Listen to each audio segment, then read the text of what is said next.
സുവിശേഷം 5-ാം അധ്യായത്തിൽ യേശു ക്രിസ്തുവിന്റെ അതിനകത്ത് കുറെ ഭാഗ്യവാന്മാരുടെ ലിസ്റ്റ് കൊടുത്തിട്ടുണ്ട്. അതിനകത്ത് 9-ാമത്തെ വാക്യത്തിൽ കർത്താവ് പറയുകയാണ്, സമാധാനം ഉണ്ടാക്കുന്നവർ ഭാഗ്യവാന്മാർ. അപ്പം നമ്മൾ ആരായിരിക്കണം? സമാധാനം ഉണ്ടാക്കുന്നവരായിരിക്കണം. ഉണ്ടാക്കുക എന്ന് പറഞ്ഞാൽ ഞാൻ പറഞ്ഞു, ഇല്ലാത്തടത്ത് ഇല്ലാത്ത ഒന്നിനെ നമ്മൾ എന്ത് ചെയ്യുക? മേക്ക് ചെയ്യുക. അപ്പൊ സമാധാനം ഉണ്ടാക്കുന്നവർ ഭാഗ്യവാന്മാർ.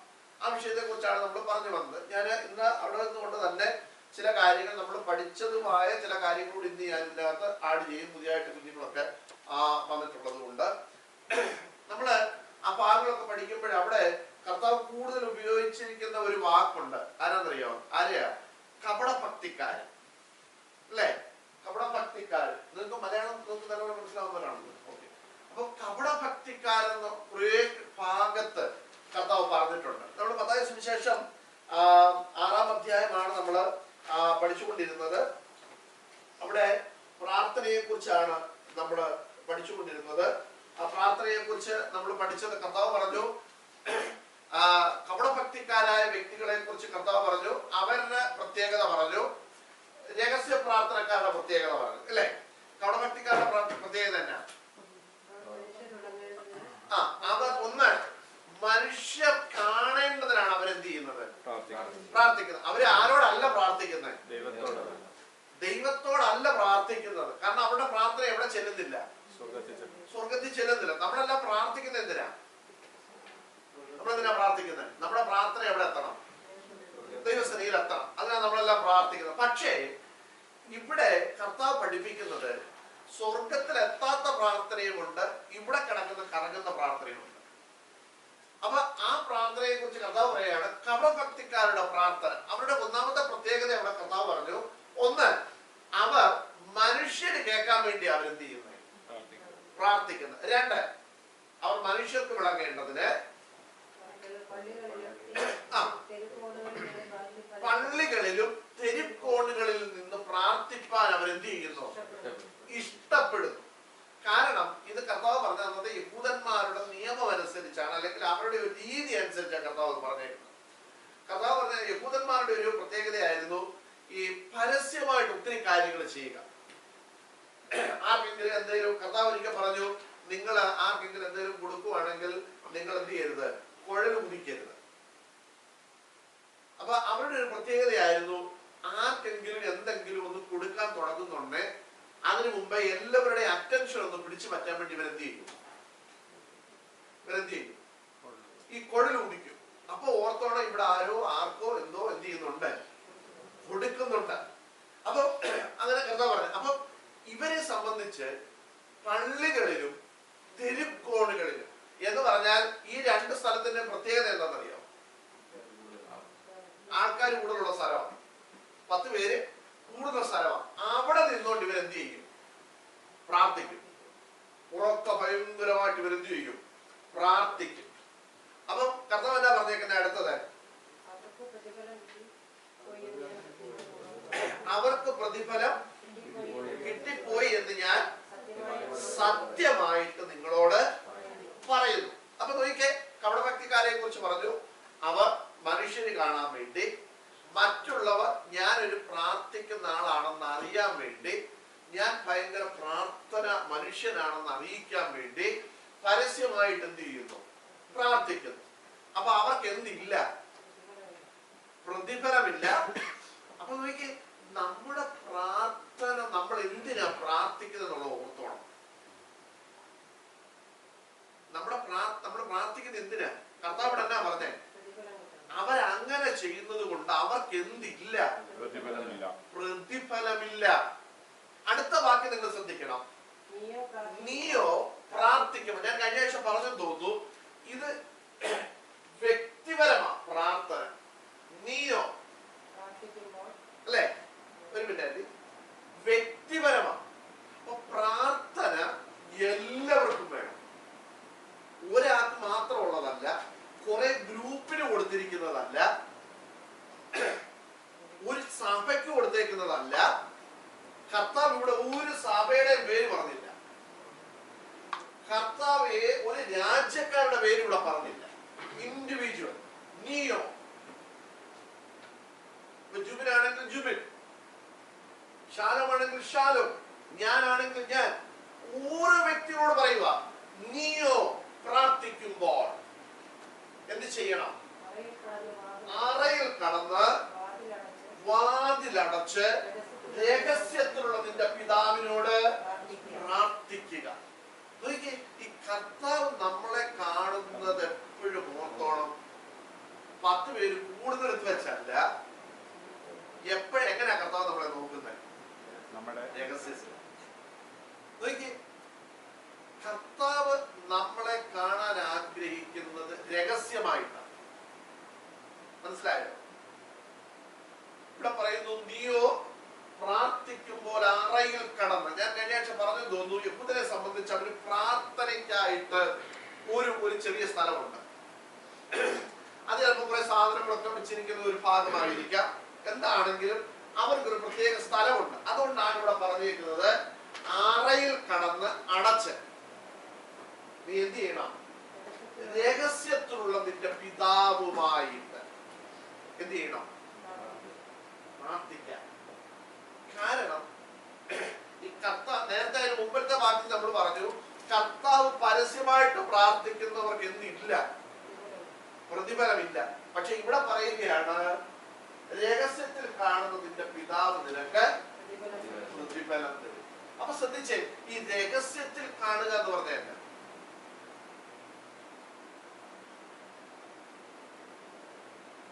മലയാളം അറിയാൻ വയ്യാത്തവർക്ക് കൂടെ എഴുതിയിട്ടുണ്ട്. Secret shall reward the openly. എന്താ ഈ രഹസ്യത്തിൽ കാണുന്ന പിതാവ്? രഹസ്യത്തിൽ കാണുന്നതിന്റെ പിതാവിന് പ്രതിഫലം തരുമെന്ന് പറഞ്ഞേക്കുന്നത്.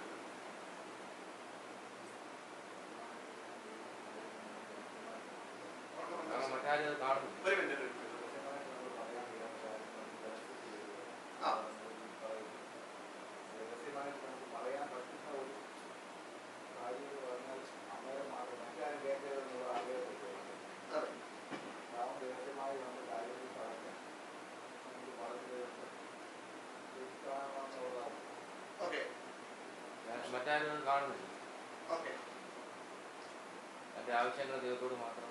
ചോദ്യം, രഹസ്യത്തിൽ കാണുന്ന നിന്റെ പിതാവ് നിനക്ക് പ്രതിഫലം തരും. എന്താ ഈ രഹസ്യത്തിൽ കാണുന്ന പിതാവ്? കർത്താവ് ഇങ്ങനെ ആരും അറിയാതെ രഹസ്യത്തിൽ വരുന്ന ആളാണ്. നമ്മുടെ ഏത് വഴിയിലും നമ്മളെ നോക്കുന്ന, നമ്മളെ നിരീക്ഷിക്കുന്ന കർത്താവാണ്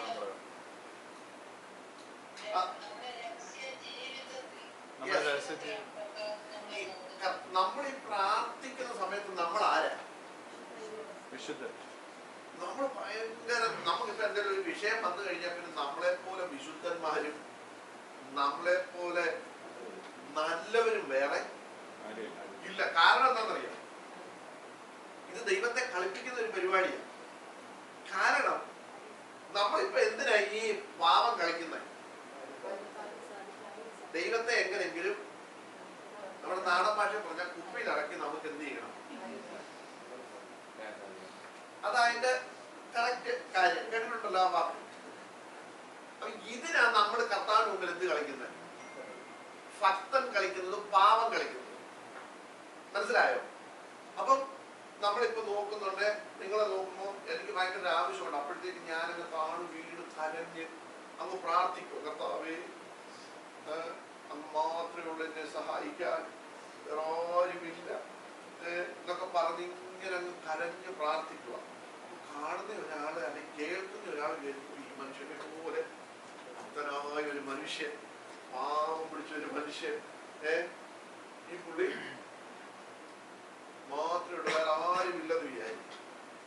പക്ഷേ ഈ പ്രാർത്ഥിക്കാൻ ഞാൻ വരുന്നതിന് തൊട്ട് മുമ്പ് വരെ കാണിച്ചത് ഈ മനുഷ്യരാരും എന്ത് ചെയ്തിട്ടില്ല, കണ്ടിട്ടില്ല. പറഞ്ഞാൽ മനസ്സിലാക്കുക.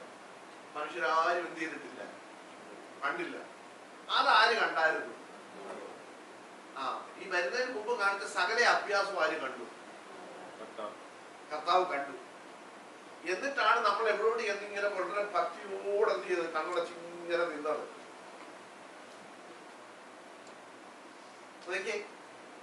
രഹസ്യത്തിൽ കാണുന്ന പിതാവ്, നമ്മളുടെ രഹസ്യത്തിൽ കർത്താവിനോട് ഇതെല്ലാം പറയുമ്പോൾ നമ്മൾ അതിനപ്പുറത്ത് ആരും കാണാതെ ചെയ്തത് കണ്ട പുള്ളിയാണ് ഇവിടെ വന്ന് നമുക്ക് മറുപടി തരാൻ വന്നിരിക്കുന്നത്.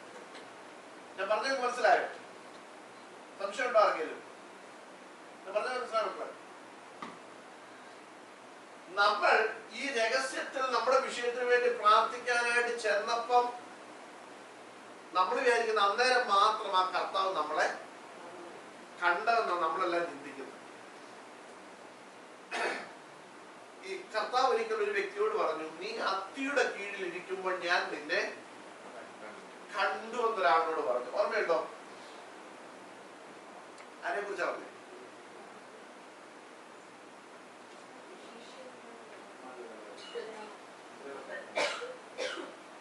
ഞാനും ആ വ്യക്തിയുടെ പേര്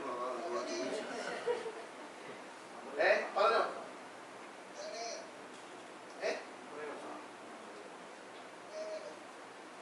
നത്തനയേൽ.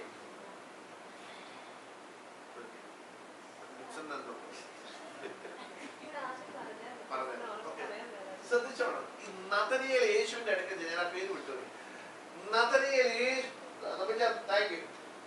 നത്തനയേൽ യേശുവിന്റെ അടുക്കൽ ചെന്നപ്പോഴ് കർത്താവ് നത്തനയേലിനോട് പറഞ്ഞു, നീ അത്തിയുടെ കീഴിൽ ഇരിക്കുമ്പോൾ ഞാൻ നിന്നെ കണ്ടു. ഈ അത്തിയുടെ കീഴിൽ ഇരുന്നപ്പോൾ നതനയേലിനെ കണ്ടു എന്ന് കർത്താവ് പറയുന്നത് അതെപ്പോഴാണെന്നറിയാം? ഈ യഹൂദന്റെ ഒരു സ്വഭാവം ഉണ്ട്, ഈ അത്തിയുടെ കീഴിലൊക്കെ പോയിരുന്നു പ്രാർത്ഥിക്കുന്ന ഒരു സ്വഭാവം. മനസ്സിലായോ? ഈ സമയത്ത് കർത്താവ് പറയും, ഞാൻ നിന്നെ കണ്ടു. നതനയേൽ ആരും കാണാതെ അവിടെ പോയിരുന്ന് എന്ത് ചെയ്യുമായിരുന്നു? ഇങ്ങനെ പ്രാർത്ഥിക്കുമായിരുന്നു. പക്ഷെ നതനയേലെ കർത്താവിന്റെ അടുക്കൽ പറഞ്ഞു, മോനെ നിന്നെ മുമ്പേ ഞാൻ എന്ത് ചെയ്തായിരുന്നു? കണ്ടായിരുന്നു. നീ അത്തിയുടെ കീഴിൽ ഇരിക്കുന്നത് ഞാൻ കണ്ടു. കണ്ടോ? അപ്പൊ നമ്മൾ ആരും കാണുന്നില്ല എന്ന് ചിന്തിച്ച് നമ്മൾ ചെയ്യുന്നതെല്ലാം ആര് കാണുന്നുണ്ട്? ദൈവം കാണും. ഞാൻ കഴിഞ്ഞ ആഴ്ച ഇവിടെ പറഞ്ഞു, നമ്മൾ ഇന്ന് പല തെറ്റുകളും ചെയ്യാത്തത് ദൈവം കാണുന്നു എന്നുള്ള പേടി കൊണ്ടല്ല. ആണോ? ആണോ? മനുഷ്യർ കാണുമെന്ന് പേടിച്ചാ നമ്മൾ ചെയ്യാത്ത. പക്ഷെ വചനം പറയുന്നു, മനുഷ്യർ കാണാത്ത സമയത്തും ആര് നമ്മളെ കാണുന്നുണ്ട്? ദൈവം നമ്മളെ കാണുന്നു. മനസ്സിലായോ? മനുഷ്യർ കാണുന്നില്ലാത്ത സമയത്തും നമ്മൾ ചെയ്യുന്ന തെറ്റ് ആര് കണ്ടുകൊണ്ടിരിക്കുക? എന്നിട്ട് ഈ ചെയ്ത പുള്ളിയാണ് രഹസ്യത്തിൽ ചെന്നിട്ട് പറയുന്ന കർത്താവിന് ഭക്തി കളിക്കുന്നു. മനസ്സിലായോ? കർത്താവ് നതനയേലിനോട് പറഞ്ഞ പോലെ നമ്മളോട് പറയും, പോലെ നീ സിറ്റി സെന്ററിൽ ഇങ്ങനെ നല്ല പാടി പോയപ്പോഴും ഞാൻ കണ്ടായിരുന്നു. നീ ജോലിക്ക് പോയപ്പോ അവിടെ നീ കാണിച്ചു കൂട്ടിയതൊക്കെ ഞാൻ എന്ത് ചെയ്തായിരുന്നു? കണ്ടായിരുന്നു. നീ ജോലി ചെയ്യുന്നിടത്ത് ചെയ്യാൻ പറഞ്ഞത് ചെയ്യാതെ ചെയ്തെന്ന് എഴുതി വെച്ചത് ആര് കണ്ടായിരുന്നു? ഞാൻ കണ്ടായിരുന്നു. മനസ്സിലായോ? ഇത് ചെയ്യണോന്ന് പറഞ്ഞിട്ട് നീ അതിന്റെ പുറത്ത് ഇങ്ങനെ തൂത്ത് തുടച്ച് വെച്ച് സ്ഥലം വിട്ടത് ഞാൻ എന്ത് ചെയ്തായിരുന്നു? കണ്ടായിരുന്നു. മനസ്സിലായോ? കർത്താവ് പറയും, രഹസ്യത്തിൽ നമ്മൾ ചെന്നിരിക്കുമ്പോൾ കർത്താവ് പറയും, അത് ഇതെല്ലാം ഞാൻ എന്ത് ചെയ്തു? കണ്ടായിരുന്നു. രഹസ്യത്തിൽ കാണുന്ന നിന്റെ പിതാവ് നിനക്ക് പ്രതിഫലം തരും. ഇനി ഇത് മാത്രമല്ല, ഇതൊക്കെ നമ്മുടെ സെക്യുലർ വിഷയമാണ്.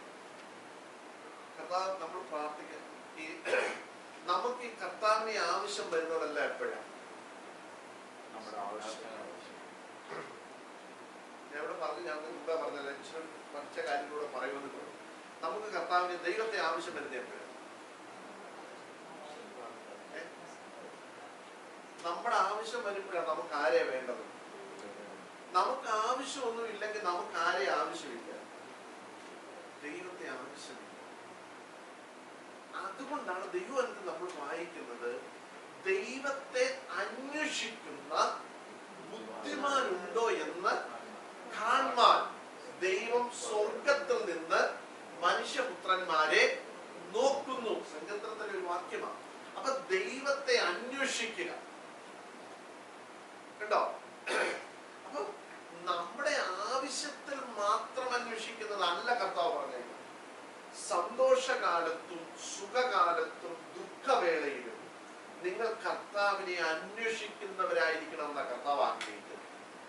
നമ്മൾ എപ്പോഴും മനുഷ്യൻ, നമുക്ക് ഞാൻ മുമ്പേ പറഞ്ഞല്ലോ, നമുക്ക് പ്രശ്നങ്ങളൊന്നുമില്ലെങ്കിൽ നമുക്ക് കർത്താവിനെ വേണ്ട.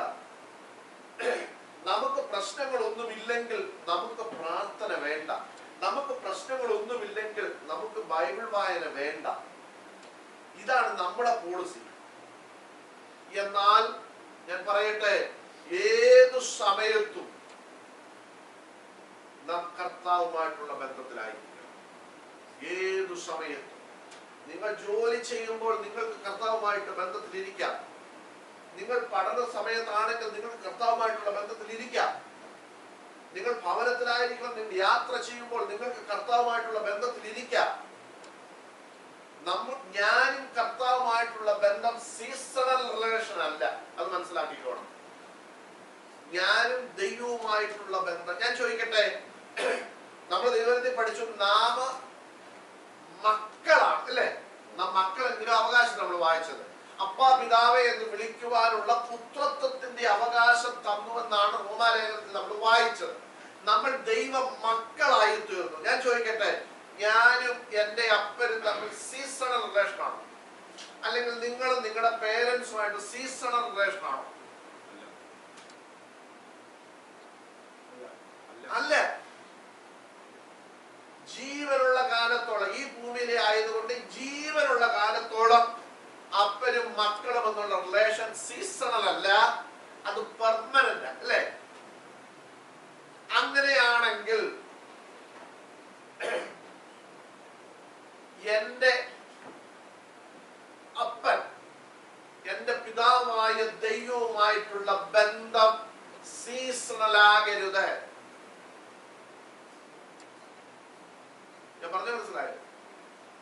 നമുക്ക് പലപ്പോഴും ദൈവവുമായിട്ടുള്ള ബന്ധം എങ്ങനെയാണെന്നറിയോ? സീസണൽ എന്ന് പറഞ്ഞാൽ ആവശ്യങ്ങൾ വരുമ്പോ പറയും അപ്പോ പിതാവേ എന്ന് പറഞ്ഞുകൊണ്ട് വിളിച്ച് കരഞ്ഞു. പിന്നെ നമ്മുടെ പിതാവായ ദൈവം ദയാലു ആയതുകൊണ്ട്, കരുണയുള്ള ദൈവമായതുകൊണ്ട് പിന്നെ നമ്മളെ എന്ത് ചെയ്യുക? ചേർത്ത് പിടിക്കുക. മനസ്സിലായോ?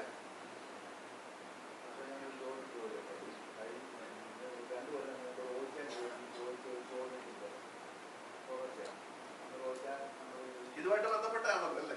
ഇതുമായിട്ട് ബന്ധപ്പെട്ട ലോകത്തിൽ പോകുന്നതിനെ പറ്റിയുള്ള ഞാൻ ചോദിക്കുന്ന മണ്ടൻ ചോദ്യമായിരിക്കും. അല്ല, അത് കുഴപ്പമില്ല. നമ്മൾ സ്വർഗത്തിൽ വായിക്കുന്നത് കർത്താവ്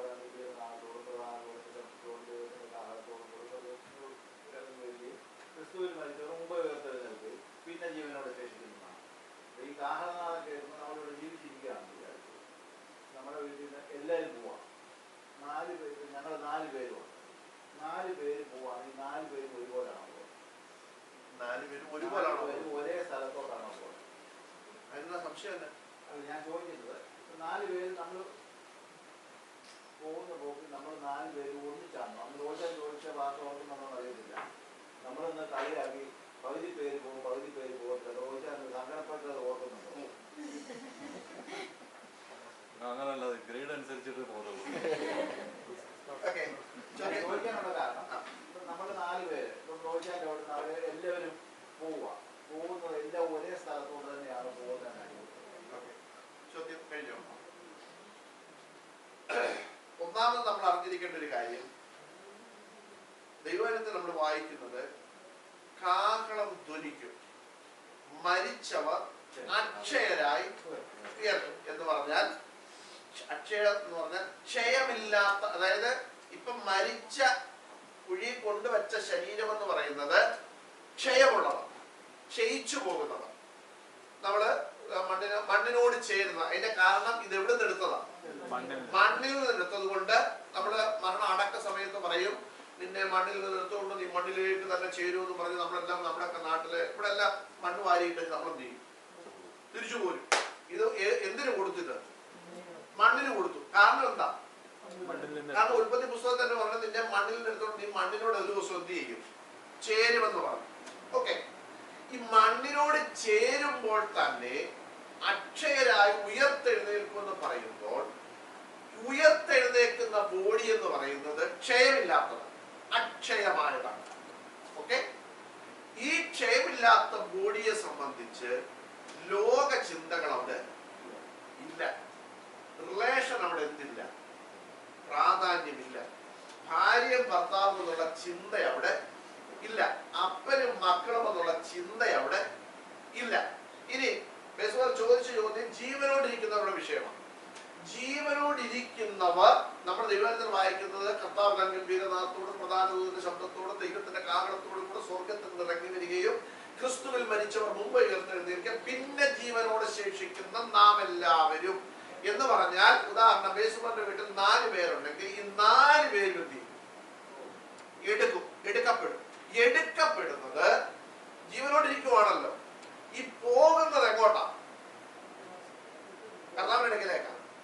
അങ്ങോട്ട് പോണമെങ്കിൽ ഈ ശരീരം ഇവിടെ എന്ത് ചെയ്യണം? ഉപേക്ഷിക്കണം. അപ്പൊ ചോദിക്കും, ഈ ശരീരം അങ്ങോട്ട് ഉടഞ്ഞ് വീട്ടിൽ കിടക്കുമ്പോ? നോ, ഇതിന് രൂപാന്തരം വരികയാണ്. മനസ്സിലായോ? ഈ ശരീരം എന്ത് ചെയ്യാൻ പോവാ? രൂപാന്തരപ്പെടുക എന്ന് പറഞ്ഞാൽ വേറൊരു ലെവലിലേക്ക് ഇത് എന്ത് ചെയ്യും? അത് എങ്ങനെയാണെന്ന് നമ്മൾ അറിയേണ്ട വിഷയമില്ല. കൊണ്ടുപോകുന്ന വ്യക്തി അതെന്ത് ചെയ്തോളും. ഈ 4 പേരുടെയും ശരീരത്തിന് മാറ്റം വന്നു കഴിഞ്ഞാൽ അവിടെ പിന്നെ നിങ്ങൾ ഇൻഡിവിജ്വലാ. മനസ്സിലായോ? ഇൻഡിവിജ്വലാ. ഡോൺ വിളിക്കത്തില്ല, പപ്പ ഞാനും വരുവാന്ന് പറഞ്ഞ് വിളിക്കത്തില്ല. മിഗ്വല് വിളിക്കത്തില്ല. അവിടെ ചെന്ന് കഴിഞ്ഞു. അങ്ങനെ തന്നെയാണ്. അവിടെ ദൈവത്തിൽ പറയുന്നു അവർ ദൂതന്മാരെ പോലെ അത്രേ എന്ന് പറഞ്ഞാൽ അവിടെ കുടുംബബന്ധത്തിന് പ്രാധാന്യമില്ല, അവിടെ അപ്പനും മക്കളും എന്നുള്ള പ്രാധാന്യം അവിടെ ഇല്ല. അവിടെ നിങ്ങൾ ഇൻഡിവിജ്വലാ. മനസ്സിലായോ? നിങ്ങൾ അല്ല, അവിടെ ചെല്ലുമ്പോ അങ്ങനത്തെ ചിന്ത നമുക്കില്ല. അവിടെ ചെല്ലും. ഇവിടെ തന്നെ വെച്ച് നമുക്ക്, ഞാൻ ചോദിക്കട്ടെ, 24 മണിക്കൂർ അച്ഛനും അമ്മയുടെ മുദ്രമോ നോക്കിയിരിക്കണം പോലെ കേട്ടത് ഹല്ലേലൂയ, രക്ഷയും മഹത്വവും ശക്തിയും നമ്മുടെ ദൈവത്തിനുള്ളത്. കേട്ടോ? യെസ്.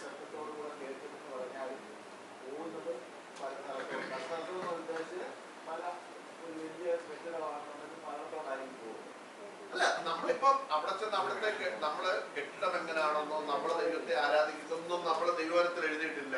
ഇന്ന കെട്ടിടം നിങ്ങൾക്ക്, ഇന്ന കെട്ടിടം ഇന്ന ആൾക്ക്, അങ്ങനൊന്നും എന്ത് ചെയ്തിട്ടില്ല. കർത്താവ് ഇത്രേ പറഞ്ഞിട്ടുള്ളൂ. യോഹന്നാന്റെ സുവിശേഷം 14-ാം അധ്യായത്തിൽ കർത്താവ് ഇങ്ങനെ പറഞ്ഞു, ഞാൻ നിങ്ങൾക്ക് സ്ഥലം ഒരുക്കുവാൻ പോകുന്നു. ഇത്രയും കർത്താവ് എന്ത് ചെയ്തുള്ളൂ? സ്ഥലം ഒരുക്കിയതിന് ശേഷം ഞാൻ വന്ന് നിങ്ങളെയും എന്റെ അടുക്കൽ ഇരിക്കണം, എന്റെ കൂടെ ഇരിക്കണം, നിങ്ങളെ എന്റെ അടുക്കൽ ചേർത്തുകൊള്ളു. ഇതാ കർത്താവ് പറഞ്ഞത്. മനസ്സിലായോ? നമ്മൾ ഇതെല്ലാം പഠിക്കുമ്പോഴ് ഒരു കാര്യം ഓർത്തോണം, നമ്മൾ പോകുമോ ഇല്ലയോ എന്നുള്ളതാണ് ഇവിടുത്തെ വിഷയം. എങ്ങനെയും പോയെന്ന് വെച്ചു, എങ്ങനെയും പോകുന്നില്ല. ചിലപ്പോ പോവും. എത്തിപ്പെട്ട് കഴിഞ്ഞാൽ അവിടുത്തെ ഭാഷ നമുക്ക് മനസ്സിലാവുന്നതാണോ അതോ ഇവിടുത്തെ പോലത്തെ അന്യഭാഷയാണോ? അവിടുത്തെ ഭാഷയെ കുറിച്ച് പറഞ്ഞിട്ടുണ്ട്. അവിടെ എന്നാ പറഞ്ഞത്? അവിടെ എന്തോ നടക്കുന്നതെന്ന് അറിയോ? അവിടുത്തെ ഭാഷയായി ഇപ്പൊ നമ്മൾ പറയാൻ മടിക്കുന്ന ഒരു ഭാഷയാണ്. ഹല്ലേലൂയ. എത്ര പ്രാവശ്യം പറഞ്ഞു ഇന്ന് ഇവിടെ വന്നിട്ട്?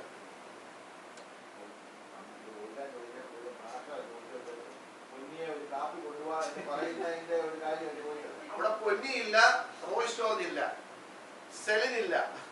ചോദിച്ചാൽ ഉദ്ദേശം 4 പേരോട് ഒരുമിച്ചാണോ പോകുന്നതെന്ന് ചോദിച്ചിട്ട് അത് ബേസിൽ അങ്ങനെ ഒരുമിച്ച് പോകണമെന്നൊന്നുമില്ല.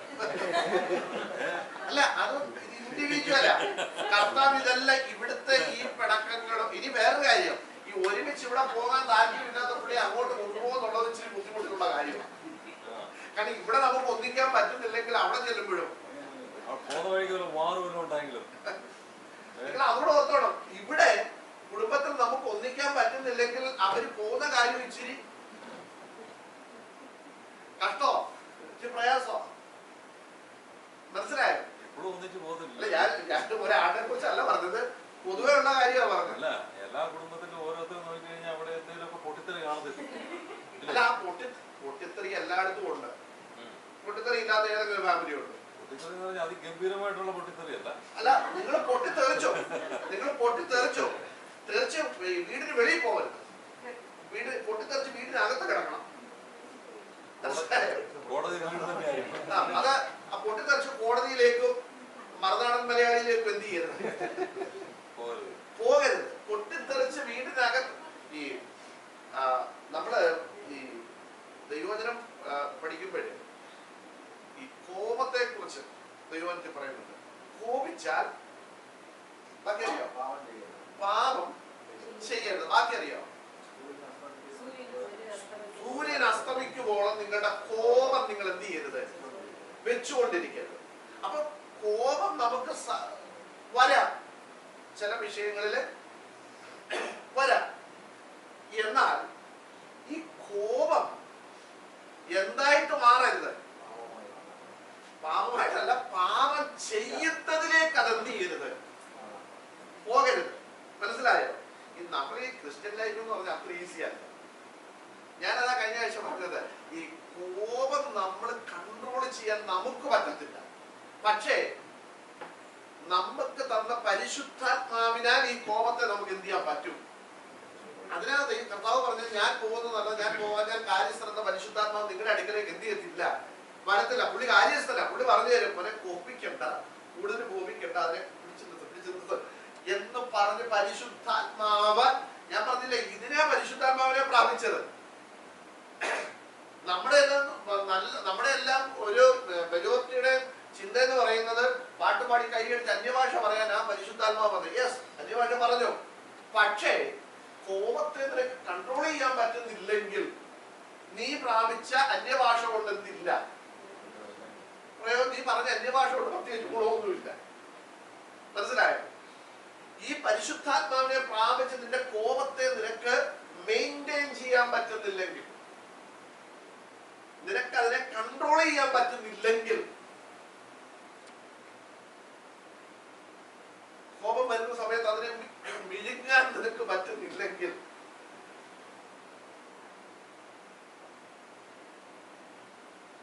നമ്മൾ പ്രാപിച്ച പരിശുദ്ധാത്മാവ് കൊണ്ട് അല്ലെങ്കിൽ പറഞ്ഞ അന്യഭാഷ കൊണ്ട് നമുക്ക് എന്തില്ല, ഒരു പ്രയോജനവും ഇല്ല. മനസ്സിലായോ? അപ്പൊ നമ്മൾ അവിടെ ചെല്ലുമ്പോ പറയുന്ന ഭാഷ എന്ന് പറയുന്നത് റോയിച്ച ഹല്ലേലൂയ എന്നുള്ളൊരു ഭാഷയാണ്. എന്ന് പറഞ്ഞാൽ അവിടെ ദൈവത്തെ സ്തുതിക്കുക. എന്താ ഹല്ലേലൂയ എന്ന് പറഞ്ഞാൽ? എവിടെ പറഞ്ഞത് ഞാൻ തോന്നുന്നു, രണ്ടു വാക്ക് ചേർന്നതാ, ഹല്ലേലൂയ. ഈ രണ്ട് വാക്ക് ചേർന്നതാ ഹല്ലേലൂയ എന്ന് പറയുന്നത്. രണ്ടിന്റെ അർത്ഥം ദൈവത്തിന് സ്തുതി, ദൈവത്തെ സ്തുതിക്കുക. മനസ്സിലായോ? അപ്പം അവിടെ ചെന്ന് കഴിച്ചാല് നമ്മുടെ ഡ്യൂട്ടി അവിടെ ചെന്ന് രാവിലെ കുറച്ചു പേരെ വിറ്റം തൂക്കാനും കുറച്ചു പേരെ പാത്രം കഴുകാനും വിടുന്ന പരിപാടിയല്ല. അവിടെ രാപ്പകൽ ദൈവത്തെ സ്തുതിച്ചുകൊണ്ടിരിക്കുക എന്നുള്ളത് മാത്രമേ ഉള്ളൂ. അല്ല, ചെയ്യാത്തവർക്ക് പിന്നെ അത് ബുദ്ധിമുട്ടാകത്തില്ല. പക്ഷെ പിന്നെ എപ്പോഴാണ് സമയം കിട്ടുന്നത് ഈ പഞ്ചരത്നത്തിന്റെ മുകളിൽ കൂടെ നടക്കാൻ? നല്ല പറഞ്ഞത് ഇതിന്റെ മുകളിൽ കൂടെ നടക്കണ്ട, അതിനല്ലേ നമ്മൾ പോകുന്നത്. അല്ല, അതൊക്കെ കർത്താവ് അവിടെ ചെന്നിട്ട് കർത്താവ് ചെയ്യുന്ന ഡ്യൂട്ടിയാണ്. കാണാനും പറ്റത്തില്ല. അല്ലല്ല, കർത്താവ് അതിന്റെ സമയത്ത് നമ്മളെ എന്ത് ചെയ്തോളൂ. ഈ പഞ്ചരത്നവും എത്ര രത്നം ഉണ്ടെന്ന് അറിയോ ബൈബിളിൽ പറയുന്നത്? 12 12 രത്നക്കല്ലുകൾ എഴുതിയിരിക്കുന്നത്. വൈഡൂര്യം, ഗോമേതകം, മരതകം എന്ന് പറഞ്ഞ് ഇങ്ങനെ കുറെ 12 ഉണ്ട്. എനിക്കും 12 പേരറിയത്തില്ല. അതൊക്കെ കർത്താവ് നമ്മളെ അവിടെ എന്ത് ചെയ്യുന്നതാ, കൊണ്ടുപോകുന്നതും കാണിക്കുന്നതും താമസിപ്പിക്കുന്നത്. അതിനെ കുറിച്ച് ഓർത്ത് നമ്മൾ എന്ത് ചെയ്യണ്ട. നമ്മൾ ആകെ അറിയേണ്ട വിഷയം എന്താണെന്നറിയോ? യെസ്, ഈ പഞ്ചരത്വവും 12 രത്നവും ഒക്കെ അവിടെ ചെല്ലുമ്പോഴാണ്. ഈ അവിടെ പോകാതെ നമ്മൾ ഇവിടെ കറങ്ങി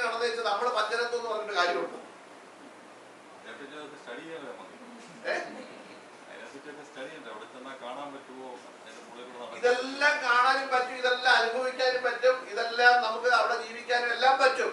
പക്ഷേ നമ്മൾ അതോർത്ത് എന്ത് ചെയ്യണ്ട. കർത്താവ് എന്നാ പറഞ്ഞേ? നിങ്ങൾ യോഹന്നാൻ 14 പറഞ്ഞിട്ട് പോയാൽ മതി. 14 എന്താണ് ചോദിച്ചത്?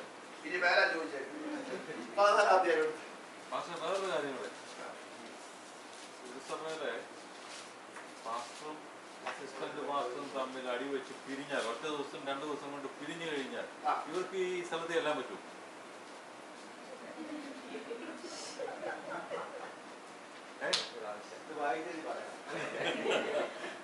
ഇതിനകത്ത് അതിന്റെ ഉത്തരം തരാം. ഓക്കെ, മക്കളെ വായിച്ചേ. നിങ്ങളുടെ ഹൃദയം ഇതാരോടാ പറയുന്നത്? നമ്മളോട് ഓരോ വ്യക്തിയോടും പറയും നിങ്ങളുടെ ഹൃദയം എന്ന് പറഞ്ഞാൽ അവിടെ ചെന്ന് കഴിഞ്ഞുള്ള കാര്യം ഓർത്തത് നിങ്ങൾ എന്ത് ചെയ്യണ്ട, കലക്കണ്ട. ബാക്കി ദൈവത്തിൽ വിശ്വസിപ്പീൻ, എന്നിലും വിശ്വസിപ്പീൻ, എന്റെ പിതാവിന്റെ ഭവനത്തിൽ അനേക വാസസ്ഥലങ്ങളുണ്ട്.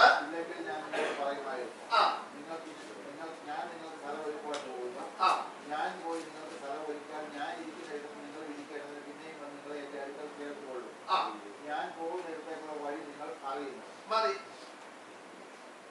ശ്രദ്ധിച്ചേ, കർത്താവ് പറയുക ഇതിന്റെ മുകളിലത്തെ വാക്കിയിട്ട് 3-ാം വാക്യം.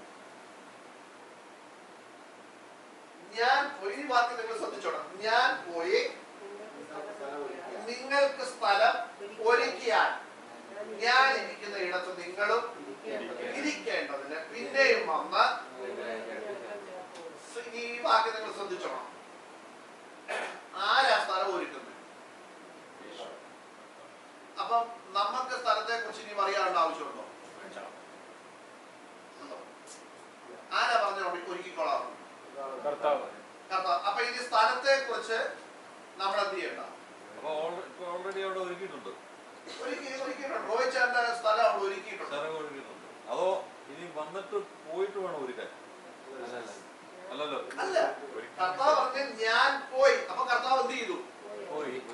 അപ്പോസ്തല പ്രവൃത്തി 1-ാം അധ്യായം നാം ഇങ്ങനെ വായിക്കുന്നു, ഗലീല പുരുഷന്മാരെ, നിങ്ങൾ ആകാശത്തേക്ക് നോക്കി നിൽക്കുന്നുണ്ട്. നിങ്ങളെ വിട്ട് സ്വർഗാരോഹണം ചെയ്ത ഈ യേശുവിനെ പോകുന്നത് കണ്ടതുപോലെ അവൻ പോയതുപോലെ എന്ത് ചെയ്യും? മടങ്ങി വരും. അപ്പൊ കർത്താവ് എന്ത് ചെയ്തു? പോയി. അപ്പോസ്തല പ്രവൃത്തി 1-ാം അധ്യായത്തിൽ പറഞ്ഞ ആക്ട്സ് ഓഫ് അപ്പോസ്റ്റൽ. ഓക്കെ, അല്ല വീണ്ടും പോകുന്നില്ല ഇനി? അല്ല, നമ്മൾ ഒരുമിച്ചാ പോകുന്നത്. അന്നേരത്തേനല്ലേ ഇത് ഒരുക്കുന്നത്? വായിച്ചു നോക്കുന്നല്ല. ഞാൻ ഇരിക്കുന്ന ഇടത്ത് നിങ്ങളും ഇരിക്കേണ്ടതിന് സ്ഥലം ഒരുക്കി കഴിഞ്ഞാൽ കർത്താവ് വന്നെത്തിയേക്കും. അപ്പൊ ഇനി കർത്താവ് ഇങ്ങോട്ട് വരുന്ന എന്ത് കഴിഞ്ഞിട്ടാ വരുന്നത്? പക്ഷെ അവിടെ ചെന്നാലേ ഇത് കിട്ടത്തുള്ളൂ. അപ്പൊ ഇനി ശ്രദ്ധിച്ചോണം. ഒന്ന്, സ്ഥലം ഒരുക്കുന്നതിനെ കുറിച്ച് നമ്മൾ ആരും എന്ത് ചെയ്യണ്ട. അവിടുത്തെ വീട് എങ്ങനെ, വീടിന് ഇത്ര നീളം വേണം, ഇത്ര വലിപ്പം വേണം, അവിടുത്തെ കട്ടിൽ ഇത്ര വേണം, അത് വേണം, ഇതൊന്നും നമ്മൾ ഓർത്ത് എന്ത് ചെയ്യണ്ട. ഇന്ന് തൊട്ട് നിങ്ങൾ അത് ഓർത്ത് അറിയാവേണ്ട ആവശ്യമില്ല. ആ ഒരു ടെൻഷൻ കുറഞ്ഞല്ലോ. ഇനി അടുത്ത ശ്രദ്ധിക്കേ, ഞാനിരിക്കുന്ന ഇടത്ത് നിങ്ങളും ഇരിക്കേണ്ടതിന് പിന്നെയും വന്ന് നിങ്ങളെ എന്റെ അടുക്കൽ. ഈ പിന്നെയും വന്നെന്ന് പറഞ്ഞാൽ ഒരിക്കൽ കർത്താവ് വന്നു, ഇവിടുന്ന് എന്ത് ചെയ്തു? പോയി. ഇനി ഞാൻ എന്ത് ചെയ്യും? വരും. അതുകൊണ്ടാണ് എഴുതിയിരിക്കുന്നത് പിന്നെയും വന്ന്. ഇംഗ്ലീഷ് അങ്ങനെ തന്നെയാണല്ലോ.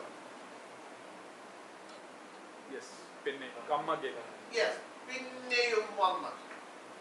അപ്പൊ ഇനി ഒന്നാമത്തെ പാർട്ട് സ്ഥലം ഒരുക്കുന്നതിനെ കുറിച്ച് നമ്മൾ ആരും എന്ത് ചെയ്യണ്ട, വിഷമിക്കേണ്ട, അറിയാവേണ്ട. സ്ഥലം നിങ്ങൾക്ക് അവിടെ ചെയ്തിട്ടുണ്ട്, ഒരുക്കിയിട്ടുണ്ട്. ഇനി രണ്ടാമത്തെ വിഷയം, ഞാൻ ഇരിക്കുന്നിടത്ത്. ആരിയ്ക്കുന്നിടത്ത്? കർത്താവ് ഇരിക്കുന്നിടത്ത്. അപ്പൊ കർത്താവ് എവിടൊക്കെ ഇരിക്കും അവിടെയെല്ലാം നമുക്ക് എന്ത് ചെയ്യാം? കർത്താവിനോട് കൂടെ പോയി ഇരിക്കാം. അപ്പൊ ഈ 12 രത്നങ്ങള് ഉണ്ടാക്കിയെടുത്ത് കർത്താവ് പോകുന്നുണ്ടെങ്കിൽ ആർക്കും അവിടെ പോകാം, നമുക്കും പോകാം. സ്വർണ്ണം തെരുവീതിയാണെന്ന് ബൈബിളിൽ പറഞ്ഞിരിക്കുന്നു. ഇനി ആക്ച്വലി സ്വർണ്ണമാണെങ്കിൽ അതിലേക്കൂടെ നമുക്ക് എത്തിയിരിക്കാം, പോകാം. കാരണം ആരതിലെ പോകുന്നുണ്ട്? കർത്താവ് പോകുന്നുണ്ടെങ്കിൽ നമ്മൾ കർത്താവ് അതല്ല പറഞ്ഞത്, ഞാൻ ഇരിക്കുന്ന ഇടത്ത് നിങ്ങളും ഇരിക്കേണ്ടത്. മനസ്സിലായോ? അപ്പൊ കർത്താവ് എവിടൊക്കെ പോകുന്നു അവിടെ എല്ലാം നമുക്കും അവിടെ എന്ത് ചെയ്യാം, കർത്താവിന്റെ കൂടെ. ഇതേ ഉള്ളൂ നമ്മുടെ ജോലി അവിടെ. മനസ്സിലായോ? പിന്നെ ഇനി വേറൊരു കാര്യം, നമ്മൾ ഈ ഭാഷയെ കുറിച്ച് ബുദ്ധിമുട്ടുണ്ടെന്ന് ഞാൻ പറയുന്നതിന് മറ്റൊരു കാരണം, സ്വർഗത്തിലെ ഭാഷ ഹല്ലേലൂയാണെന്ന് പറയാനുള്ള കാരണം എന്താണെന്നറിയോ? ഹല്ലേലൂയയ്ക്ക് വേറെ ഒരു വാക്ക് ഒറ്റ ഭാഷയിലില്ല. ഉണ്ടോ? ലോകത്തിൽ 3000 ഭാഷകളുണ്ടല്ലേ? പക്ഷെ ഹല്ലേലൂയയ്ക്ക് ഏത് ഭാഷ നിങ്ങൾ എടുത്തോ? വേറെ ട്രാൻസ്ലേഷൻ ഉണ്ടോ? ബൈബിളുണ്ടോ? എവിടെയെങ്കിലും ഏതെങ്കിലും ട്രാൻസ്ലേഷൻ നിങ്ങൾ എടുത്തു നോക്ക്. ഹല്ലേലൂയ എന്ന് പറയുന്ന വാക്കിന് ഹല്ലേലൂയ എന്നല്ലാതെ സ്പാനിഷിലായാലും ഫ്രഞ്ചിലായാലും ജർമ്മനിലായാലും മലയാളത്തിലാണെങ്കിലും ഇംഗ്ലീഷിലാണെങ്കിലും ഹിന്ദിയിലാണെങ്കിലും റുമേനിയൻ ഭാഷയിലാണെങ്കിലും പോളിഷ് ഭാഷയിലാണെങ്കിലും ഹല്ലേലൂയയ്ക്ക് ഹല്ലേലൂയ എന്ന് മാത്രമേ പറയുള്ളൂ. അത്രേ ഉള്ളൂ. കാരണം എന്താന്ന് ചോദിച്ചാൽ, മത്തായി സുവിശേഷത്തിൽ നമ്മളൊരു വാക്യമുണ്ട്, അന്ന് അവൻ തന്റെ ദൂതന്മാരെ സകല ദിക്കുകളിലും അയച്ച് തനിക്കുള്ളവരെ എല്ലാം കർത്താവ് എന്ത് ചെയ്യും? കൂട്ടിച്ചു.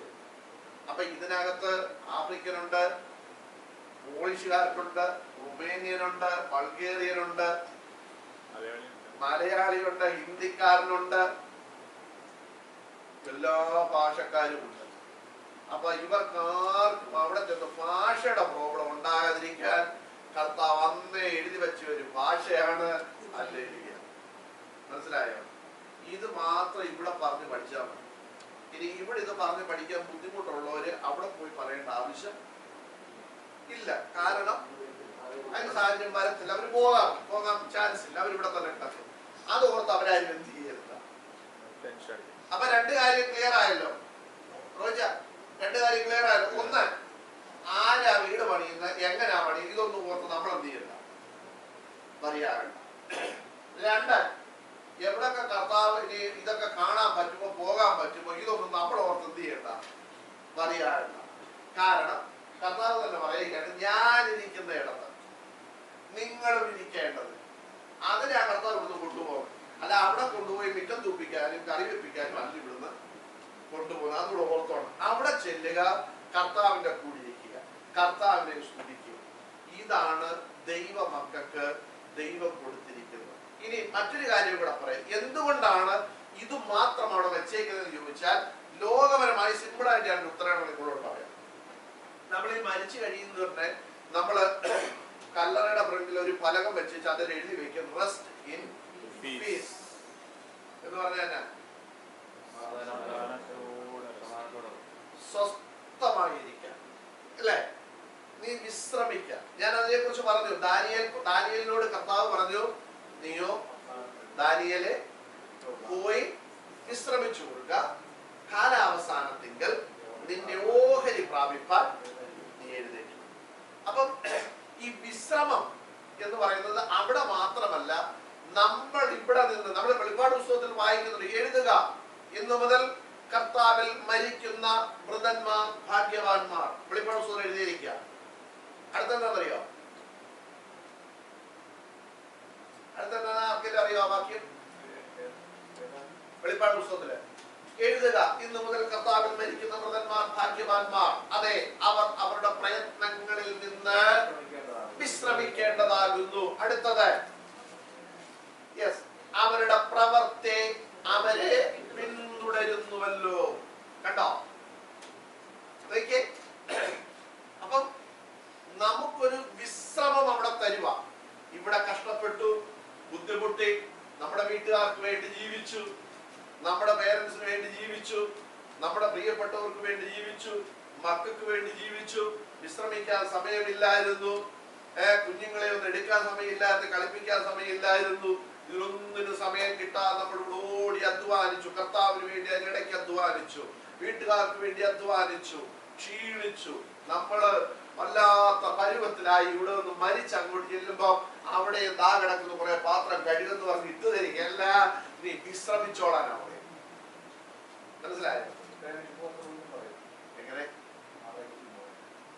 അതൊക്കെ നമ്മൾ ഉണ്ടാക്കിയത്. അപ്പൊ നമ്മളെ അവിടെ ചെന്ന് നമ്മൾ കർത്താവിനോട് കൂടെ ആയിരിക്കും. ഇരിക്കുമെന്നാണ് ദൈവവചനം എഴുതിയിരിക്കുന്നത്. കർത്താവ് പറഞ്ഞു, ഞാൻ ഇരിക്കുന്ന ഇടത്ത് നിങ്ങളും ഇരിക്കേണ്ടത്, പിന്നെയും വന്ന് നിങ്ങളെ എന്റെ അടുക്കൽ ചേർക്കുക. ഓക്കെ, ഇനി ഈ രണ്ട് കാര്യങ്ങളും നമ്മൾ ഇനി ഓർത്ത് എന്ത് ചെയ്യണ്ട, ഭാരപ്പെടണ്ട. ഓക്കെ, ഇനി നമ്മൾ ഭാരപ്പെടേണ്ട വിഷയം പറയാൻ പോവാ. ഒറ്റ വാക്കിൽ പറഞ്ഞാൽ പോകുമോ ഇല്ലയോ എന്നുള്ള ഒരു പ്രയാസം നമ്മൾ കൊണ്ടിരിക്കണം.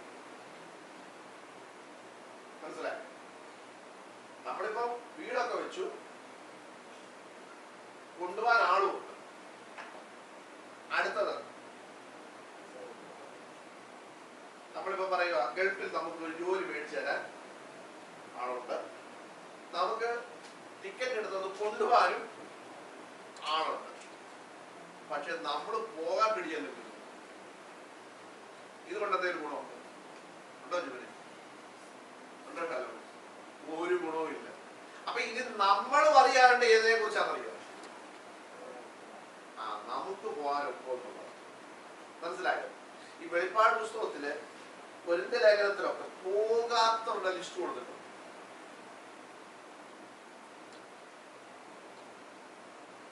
ഇനി പോകുമെന്ന് പറഞ്ഞിരിക്കുന്നവർക്ക് വേണ്ട ഗുണങ്ങളെ കുറിച്ച് ബൈബിളിൽ പറഞ്ഞു.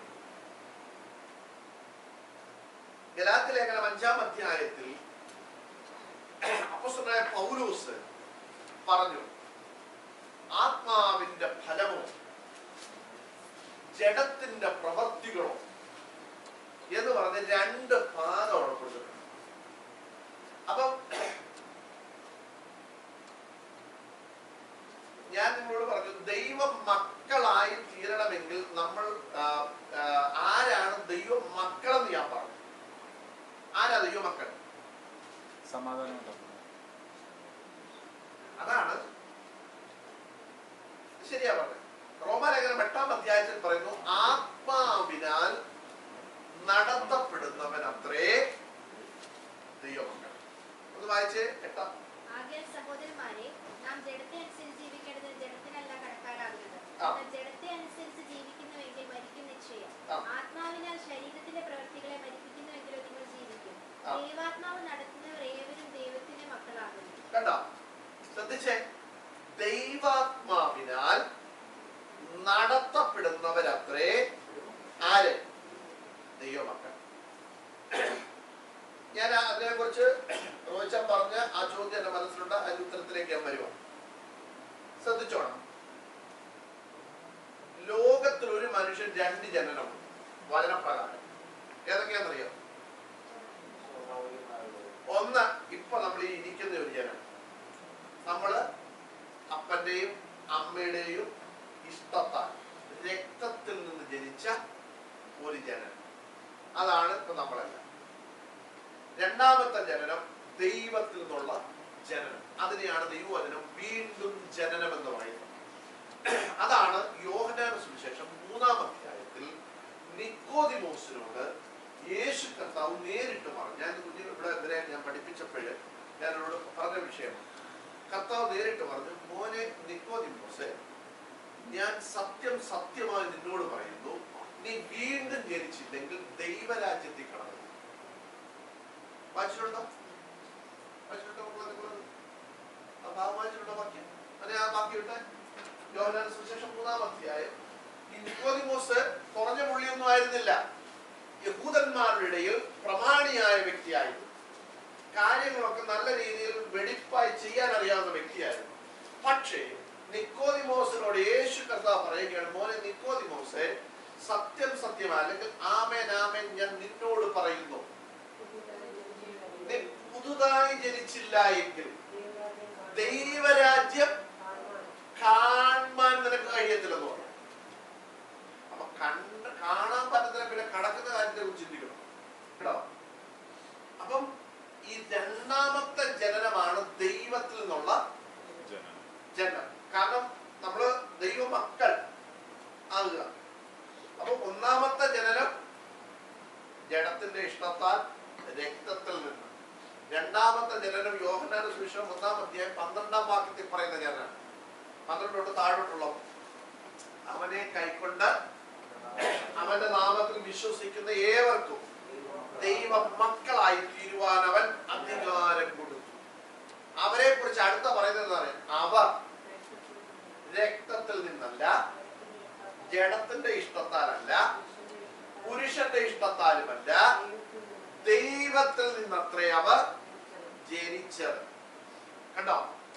അപ്പൊ ദൈവത്തിൽ നിന്നുള്ള ജനനവും കൂടെ നമുക്ക് വേണം. ഇത് പലർക്കും വെളിപ്പെട്ടിട്ടില്ല.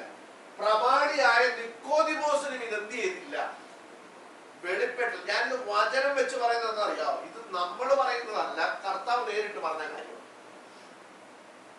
അപ്പൊ നിക്കോദിമോസിന്റെ ചിന്തയല്ല അവന്റെ മനസ്സിൽ ഇരിക്കുന്നത്.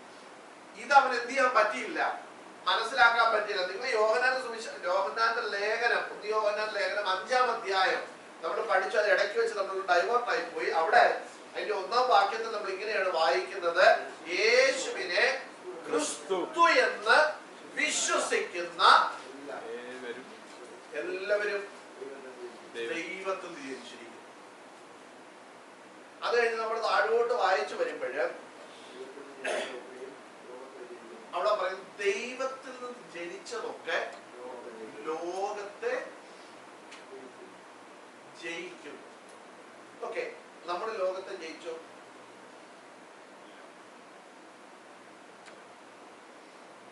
അതോ ലോകം നമ്മളിൽ ജയിച്ചോ?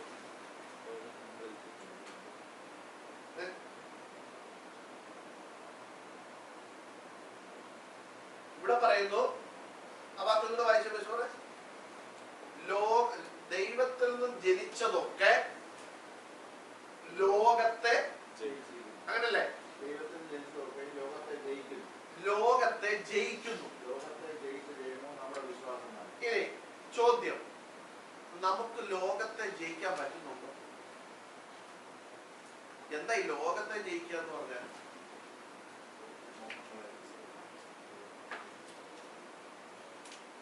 അതവിടെ നിൽക്കട്ടെ, അത് നിങ്ങൾ മറന്നു പോകരുത്. ഗലാത്യ ലേഖനത്തിലേക്ക് വരാം. ഗലാത്യ ലേഖനം 5-ാം അധ്യായം. അവിടെ ജഡത്തിന്റെ പ്രവർത്തികളോ, ആ വാക്യം എന്ന് പറഞ്ഞേരെ 5-ന്റെ 5:19, ഗലേഷ്യൻ 5:19.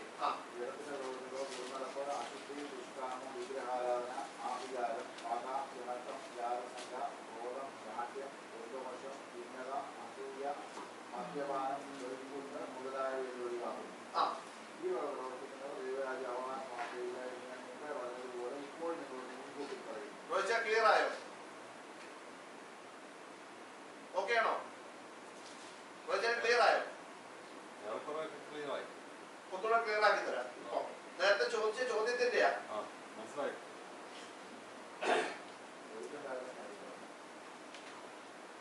ഇവിടെ കുറെ ലിസ്റ്റ് പറഞ്ഞു.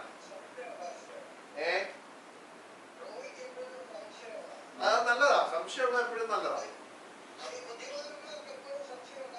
അതെ, ശ്രദ്ധിച്ചേ, ഇവിടെ എത്ര എണ്ണം പറഞ്ഞിട്ടുണ്ട്? അവിടെ 15 അല്ലേ?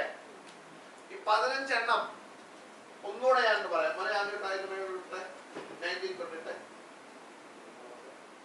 ജഡത്തിന്റെ പ്രവർത്തികളോ, ഇങ്ങോട്ട് നോക്കിക്കോട്ടെ, ശ്രദ്ധിച്ചോണം. ചോദിച്ചാൽ ചോദ്യം ചോദിച്ചോണ്ട. ദുർനടപ്പ, ഇമ്മോറാലിറ്റി, അശുദ്ധി, ദുഷ്കാമം, വിഗ്രഹാരാധന, അടുത്ത പറയട്ടെ, ആഭിചാരം. നിങ്ങൾക്ക് ഇതിനകത്ത് ഏതെങ്കിലും സംശയം ഉണ്ടെങ്കിൽ ചോദിച്ചോളൂ.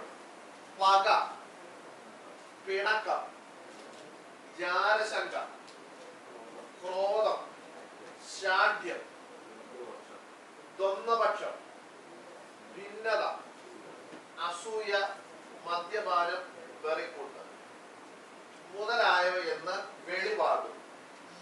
അടുത്തതാണ് വിഷയം. ഈ വക പ്രവർത്തിക്കുന്നവർ ഏത് വക?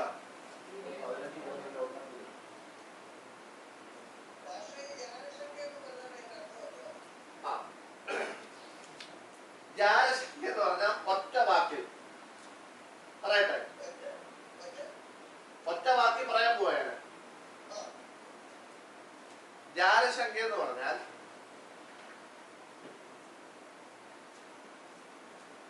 നമുക്ക് ഈ സംശയരോഗം കേട്ടിട്ടുണ്ടോ? സംശയരോഗം കേട്ടിട്ടുണ്ടോ? സംശയം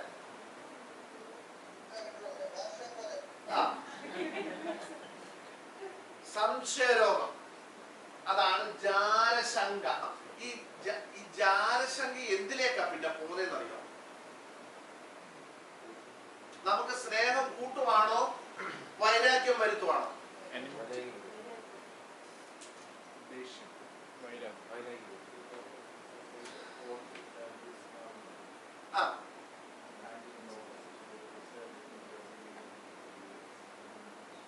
അങ്ങനല്ലേ ഈ കൊലപാതകമൊക്കെ നടക്കുന്നത്?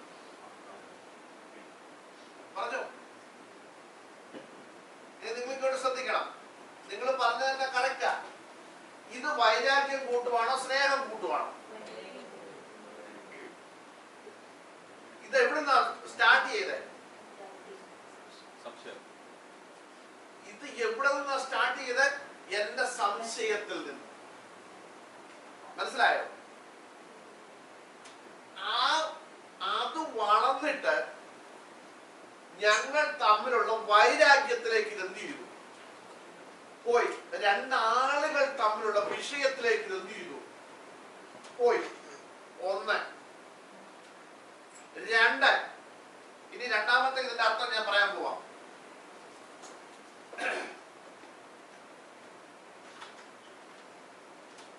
ഞാനും വേറൊരു വ്യക്തി വളരെ ക്ലോസ് ആണ്. പക്ഷേ എനിക്കിടയ്ക്കൊരു സംശയം ആ പുള്ളി. ഞാൻ അറിയാതെ ഈ പുള്ളി എനിക്കെതിരെ എന്തെങ്കിലുമൊക്കെ ചെയ്യുന്നുണ്ടോ? ഇത് സംശയമാണ്. ഇത് പതുക്കെ പതുക്കെ എന്ത് ചെയ്യാൻ തുടങ്ങി? വളരാൻ തുടങ്ങി. അപ്പം ഞാൻ അറിയാതെ ആ പുള്ളി എവിടെയെങ്കിലും പോയതോ ഞാൻ അറിയാതെ സംസാരിച്ചതോ അല്ലെങ്കിൽ എന്നെ കുറിച്ച് പറഞ്ഞതൊക്കെ ഞാൻ എന്ത് ചെയ്യുക? അറിയുക. അപ്പൊ ഞാൻ ഇതിനകത്ത് എന്ത് ചെയ്യും? ഈ സംശയത്തിൽ ഞാൻ എന്ത് ചെയ്തുകൊണ്ടിരിക്കുക? വളരുക. കുറെ കഴിയുമ്പോൾ ഇതെന്ത് ചെയ്യും? പൊട്ടിത്തെറിക്കും. രണ്ടുപേരും നമ്മൾ എന്തായിട്ട് മാറും? വൈരാഗ്യത്തിലേക്ക് മാറും. നിങ്ങൾ കണ്ടിട്ടില്ലേ? ഭയങ്കര സുഹൃത്തുക്കളായിട്ട് നടന്നവര് പേപ്പറിലൊക്കെ നമ്മൾ വായിക്കുന്നില്ലേ? സുഹൃത്തിനെ കുത്തിക്കൊന്നു, വെട്ടിക്കൊന്നു. കേട്ടിട്ടില്ലേ? ഇതെങ്ങനെ സംഭവിക്കുന്നതാണ്? ഒരു ദിവസം രാവിലെ അയ്യാ വാന്ന് പറഞ്ഞ് തോളെ കയറ്റി പിടിച്ചോണ്ട് വെട്ടിയെ കൊല്ലുക അല്ല. ഇത് സംശയം. ഞങ്ങളുടെ ഇടയിൽ മറ്റൊരുവനുണ്ടോ? മനസ്സിലായോ? അത് കുടുംബത്തിലാകാം, ഫ്രണ്ട്ഷിപ്പിലാകാം, സഭയ്ക്കകത്താകാം. അപ്പൊ ഓർത്തോണം, ഇത് വന്നു കഴിഞ്ഞാൽ വൈരാഗ്യം വളരുക. നിങ്ങൾ ഓർത്തോണം, ഇത് നമ്മളെ കോപത്തിലേക്ക്, ക്രോധത്തിലേക്ക് നയിക്കും. നമ്മുടെ ഉള്ളിൽ ഭയങ്കര സ്നേഹമായിട്ട് ഇരിക്കുവാണ്, പക്ഷെ കാണുമ്പോൾ ഉള്ളിൽ എന്താണ്? കോപം. ഇവൻ എനിക്കിട്ട് പണി വെച്ചാ പറഞ്ഞ എന്നോട് ചിരിക്കുന്നത്, ഇവൻ എനിക്കിട്ട് പണി തന്നിട്ടാണ് ഇവൻ എനിക്ക് എന്നോട് തോളെ കൈയിടുന്നത്.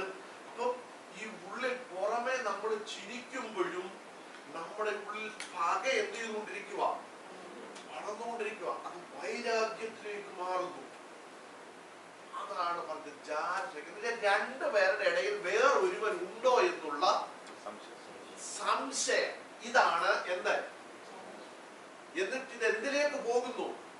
വൈരാഗ്യത്തിലേക്ക്, പ്രശ്നത്തിലേക്ക്, നമ്മുടെ നാട്ടിലെ ഇത് വെച്ച് പറഞ്ഞ കൊലപാതകത്തിലേക്ക്, ഉപദ്രവത്തിലേക്ക് ഇത് എന്ത് ചെയ്യുന്നു? പോകുന്നു. അതാണ് ജാരശങ്ക. ക്രോധം, ശാഠ്യം. അടുത്തത് ദുഃഖപക്ഷം, ഭിന്നത, അസൂയ, മദ്യപാനം, വെറിപ്പൂത്തൽ, മുതലായവ എന്ന് വെളിവാകുന്നു. ഇനി ശ്രദ്ധിച്ചോളി, ഈ വക പ്രവർത്തിക്കുന്നവർ ദൈവരാജ്യം അവകാശമാക്കുന്നു. അപ്പൊ നോക്കിയേ, ഇതാണ് ലോകത്തെ, ഇതല്ല ലോകത്തിന്റെ ജഡത്തിന്റെ പ്രവൃത്തി എന്നല്ല പറഞ്ഞേക്കുന്നത്. അപ്പൊ ഇതിനെ നമ്മൾ എന്ത് ചെയ്യണം? അതാണ് കർത്താവ് പറഞ്ഞ ലോകത്തെ ജയിച്ച ജയം. നമ്മള് യോഹന്നാൻ ലേഖനം 1-ാം അധ്യായത്തിൽ നമ്മൾ വായിച്ചല്ലോ, ക്രിസ്തു ദൈവത്തിൽ നിന്ന് ജനിച്ച് ഒക്കെ ലോകത്തെ ജയിക്കുന്നു അല്ലെ? 5-ാം അധ്യായത്തില് ഒരു വാക്യം വായിച്ചില്ലേ? യോഹന്നാൻ ലേഖനം താഴോട്ട് നമ്മൾ വായിച്ചു വരുമ്പോ,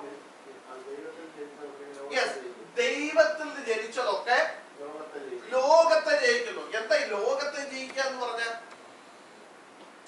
നമ്മൾ ഈ യുകെയോട് കുറെ യുദ്ധം ചെയ്യുന്നതാണോ? അല്ല, ഇതാ ലോകം. ഈ പറഞ്ഞ കാര്യങ്ങൾ അതാണ് എഴുതിയിരിക്കുന്നത്. ദൈവത്തിൽ ജനിച്ചതൊക്കെ ലോകത്തെ ജയിക്കുന്നു. മറ്റേ വാക്യത്തിൽ നമ്മൾ വായിക്കുന്ന ആ കാര്യങ്ങളെ നമ്മൾ എന്ത് ചെയ്യണം? ജയിക്കണം.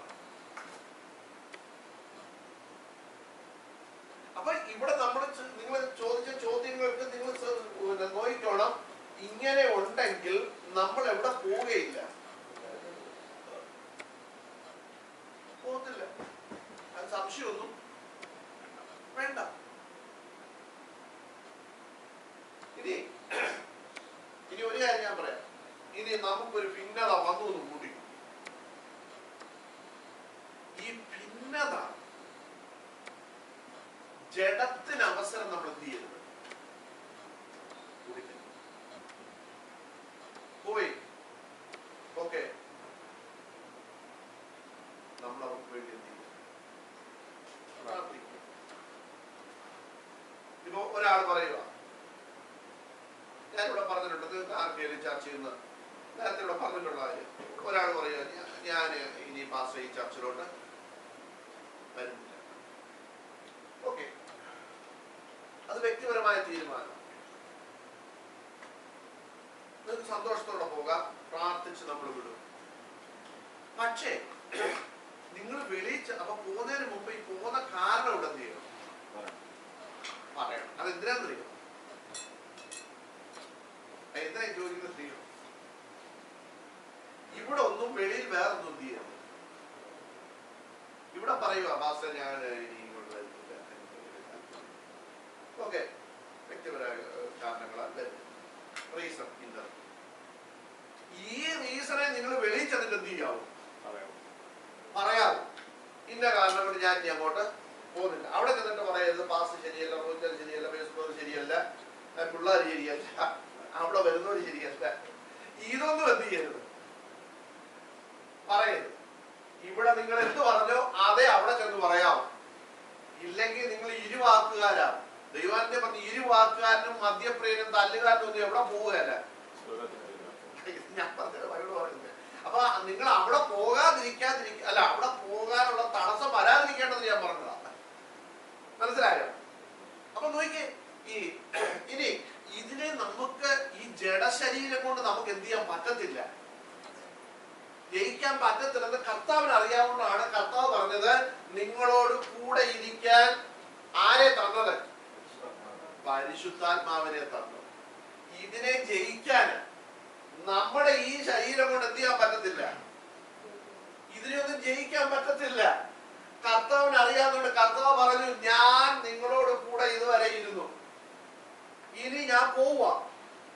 ഞാൻ പോയി കഴിയുമ്പോ നിങ്ങളുടെ കൂടെ ഇരിക്കാൻ നല്ലൊരു അഡ്വക്കേറ്റിനെ നിങ്ങൾക്ക് തരാൻ പോവാ, നല്ലൊരു കാര്യസ്ഥനെ തരാൻ പോവാ, നല്ലൊരു സൂപ്പർവൈസറെ തരാൻ പോവാ. യോഹന്നാൻ സുവിശേഷം നമ്മൾ വായിക്കുന്നത് കർത്താവ് പോയി ആരെ തന്നു? പരിശുദ്ധാത്മാവിനെ തന്നു. ഈ പരിശുദ്ധാത്മാവിനെ ആഗ്രഹമുള്ളവർക്കെല്ലാം കൊടുത്തു. ഈ പരിശുദ്ധാത്മാവിനാൽ നമ്മൾ ആരെ ജയിക്കണം? ലോകത്തെ ജയിക്കണം. എന്താ ലോകം? ഇവിടെ പറഞ്ഞു, നമ്മൾ ഇതിനെ ജയിക്കാൻ കഴിയുന്നില്ലെങ്കിൽ നാം ഇന്ന് രാവിലെ കാലം ഇന്ന് പകൽ നമ്മൾ ഭയപ്പെടണം. നമുക്ക് എന്ത് ചെയ്യാൻ പറ്റത്തില്ല. ആ നിത്യതയിലെത്താൻ പറ്റത്തില്ല. ഇനി കാലമധികമില്ല. നിങ്ങളിപ്പോ ഇന്നലെ ഇന്നുമായിട്ട് പത്രം വായിച്ചവരൊക്കെ മനസ്സിലായി കാണും. ഇസ്രായേൽ കയറി ഇറാനെ അടിച്ചു. അപ്പം മറ്റു രാജ്യങ്ങളെല്ലാം കൂടെ കുറെ പേര് പറഞ്ഞു ഞങ്ങൾ നിങ്ങളുടെ കൂടെ ഉണ്ട്, ഒരുമിച്ച് അടിക്കാമെന്ന് പറഞ്ഞേക്കുവാ. മറ്റവരുടെ കൂടെ കൂടാനും കുറെ പുള്ളികള്. അപ്പൊ ഇത് എവിടെയൊക്കെ പോകുന്നത്? ലോകമഹായുദ്ധത്തിലേക്ക്, ഇതൊരു വലിയ നാശത്തിലേക്ക് പോവാം. ഈ നാശത്തിലേക്ക് പോകുന്നതിന് മുൻപ് തന്റെ സഭയുടെ എന്ത് ചെയ്യും? എടുക്കപ്പെടും. തന്റെ ജനത്തെ കർത്താവ് ഇവിടെ എന്ത് ചെയ്യും? എടുക്കും. ദൈവമക്കളെ, നമ്മൾ കൈവിടപ്പെട്ടു പോകാതിരിക്കാൻ നമ്മൾ പറയത്തില്ലേ റാപ്ചർ എന്ന്. എന്താ റാപ്ചർ എന്ന് പറഞ്ഞാൽ? നമ്മളൊരിക്കലും ഇവിടെ പഠിച്ചത് എന്താ റാപ്ചർ എന്ന് പറഞ്ഞാൽ? അല്ല, അതല്ല ഞാൻ ചോദിച്ചാൽ. റാപ്ചർ എന്ന് പറഞ്ഞ വാക്കിന്റെ അർത്ഥം അറിയാം? അന്ന് ഇവിടെ പറഞ്ഞതാ. എത്ര പേർക്ക് ഓർമ്മയുണ്ടോ?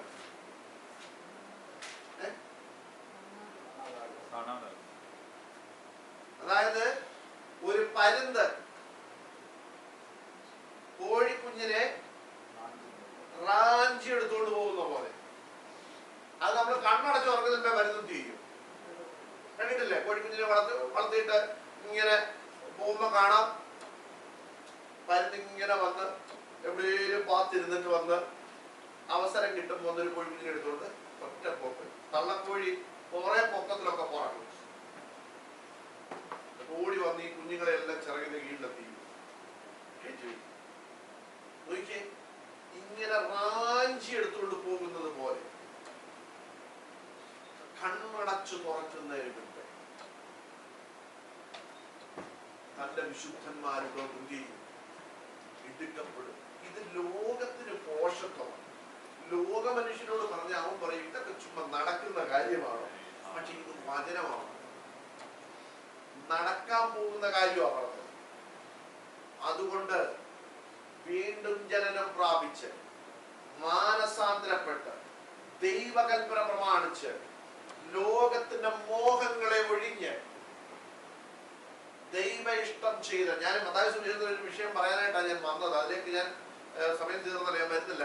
അവിടെ നമ്മൾ ഇങ്ങനെ ഒരു വാക്യം വായിക്കുന്ന 7-ാം അധ്യായത്തിലാണ് എന്നോട് കർത്താവേ കർത്താവേ എന്ന് വിളിക്കുന്ന ഏവരുമല്ല സ്വർഗസ്ഥനായ പിതാവിന്റെ ഇഷ്ടം ചെയ്യുന്നവൻ അത്രേ സ്വർഗരാജ്യത്തിൽ കടക്കുന്നത്. 7-ാം അധ്യായത്തിലല്ലേ? 7:29. അതിന്റെ മുകൾ ഭാഗം നിങ്ങളൊന്ന് വായിച്ചു നോക്കണം. ഞാൻ അത് പറയാനായിരുന്നു വന്നത്. നിങ്ങൾ അതിന്റെ 15-ാം വാക്യത്തിലുള്ള ഭാഗം ഞാൻ പറയാനുണ്ട്. കള്ളപ്രവാചകന്മാരെ സൂക്ഷിപ്പീൻ, അവർ ആടുകളുടെ വേഷം ധരിച്ച് നിങ്ങളുടെ അടുക്കൽ വരുന്നു. ആഗമയോ കടിച്ചു കീറുന്ന ചെന്നായ്ക്കളാകുന്നു. കേട്ടോ? അവരുടെ ഫലത്താൽ നിങ്ങൾ അവരെ എന്ത് ചെയ്യും? തിരിച്ചറിയും. ശ്രദ്ധിച്ചോണം. കള്ളപ്രവാചകന്മാർ എഴുന്നേൽക്കുന്ന ഒരു കാലഘട്ടം കഴിഞ്ഞ ദിവസം നിങ്ങൾ കണ്ടു കാണും. ഇന്ന് നമ്മുടെ നാട്ടിലൊക്കെ ആഫ്രിക്കൻ പ്രോഫറ്റ്സിനെ ഫോളോ ചെയ്യുന്ന കുറെ ആൾക്കാരുണ്ട്. കഴിഞ്ഞ ദിവസം നമ്മുടെ നാട്ടിലെ അറിയപ്പെടുന്ന വലിയ പ്രാസംഗികരൊക്കെ ഫോളോ ചെയ്യുന്ന ഒരു ആഫ്രിക്കൻ പ്രോഫറ്റ് പറഞ്ഞു മദ്യപാനം തെറ്റല്ല. മനസ്സിലായോ? നമ്മൾ ഇവിടെ വായിച്ചു. ഇപ്പൊ ഇവിടെ വായിച്ചാൽ എന്തോ എഴുതിയിരുന്നത്? ജഡത്തിന്റെ പ്രവൃത്തി, മദ്യപാനി ദൈവരാജ്യം അവകാശമാക്കത്തില്ല. കൊരിന്ത്യലേഖനത്തിൽ എഴുതിയിരിക്കുന്നു. സദൃശവാക്യത്തിൽ എഴുതിയിരിക്കുന്നു മദ്യം ഗ്ലാസിനകത്ത് ഒഴിക്കുന്നതും അത് ചുവന്ന് തിളങ്ങുന്നതും അത് നൊരയ്ക്കുന്നതും നീ നോക്കിയിരിക്കരുത് എന്ന് പറഞ്ഞാൽ വല്ലവരും അടിക്കുന്ന വായും പിടിച്ച് അവിടെ പോയി നിൽക്കരുതെന്ന് പച്ച മലയാളത്തിൽ പറഞ്ഞു. മനസ്സിലായോ? സദൃശവാക്യത്തിൽ എഴുതിയിരിക്കുന്ന കാരണം അത് സർപ്പം പോലെ നിന്നെ എന്ത് ചെയ്യും? കൊത്തും. ഇതെല്ലാം ബൈബിളിൽ കിടക്കുക. അപ്പോഴാണ് അടുത്ത പ്രോഫറ്റ് ഇവിടെ പറഞ്ഞത് മദ്യപാനം തെറ്റല്ല. ഇങ്ങനെ കള്ളപ്രവാചകന്മാർ. മനസ്സിലായോ? നിങ്ങളെ നിത്യതയ്ക്ക് വേണ്ടത് പറയാതെ ലോകത്തിൽ ധനമോഹികളാക്കുന്ന, നിങ്ങളെ മോഹത്തിനടിമപ്പെടുത്തി നിങ്ങളുടെ പോക്കറ്റിലുള്ളത് അടിച്ചു മാറ്റാൻ ശ്രമിക്കുന്ന കള്ളപ്രവാചകന്മാരെ നിങ്ങൾ എന്ത് ചെയ്തോണം? സൂക്ഷിച്ചോണം. അവിടെ പോയി ചുമ്മാ നോക്കിത്തിരിക്കരുത്. അങ്ങുള്ള ഏരിയയിൽ പോയേക്കരുത്. മനസ്സിലായോ? കാരണം ഇത് നമ്മൾ കരയേണ്ട. ഇത് ഗ്ലാഡിസ് എടുത്ത വാക്യ ജോവൽ പ്രവാചകന്റെ പുസ്തകത്തിൽ അവിടെ എന്താ പറഞ്ഞിരിക്കുന്നത്? നിങ്ങൾ ഇപ്പോഴെങ്കിലും, ഓർമ്മയുണ്ടോ വാക്യം പറഞ്ഞേ? രണ്ടാമധ്യായത്തിലല്ല നോക്കണം, 2:12. അതായത് നിങ്ങൾ ഇപ്പോഴെങ്കിലും പൂർണ്ണ ഹൃദയത്തോടും ഉപവാസത്തോടും എന്താ ചെയ്യണമെന്ന് പറഞ്ഞേക്കുന്നത്? നിങ്ങളുടെ വിഷയങ്ങൾക്ക് വേണ്ടി ഇടിവിൽ നിൽക്കുക. അതാണോ പറഞ്ഞേക്കുന്നത്? എങ്കിലേക്ക് തിരിവേ, നിങ്ങൾ ദൈവത്തിലേക്ക് തിരിവേ. കേട്ടോ? പ്രവചനം നമ്മൾ വായിക്കുമ്പോൾ ഇത് തന്നെ അവിടെ പറയുന്നുണ്ട്.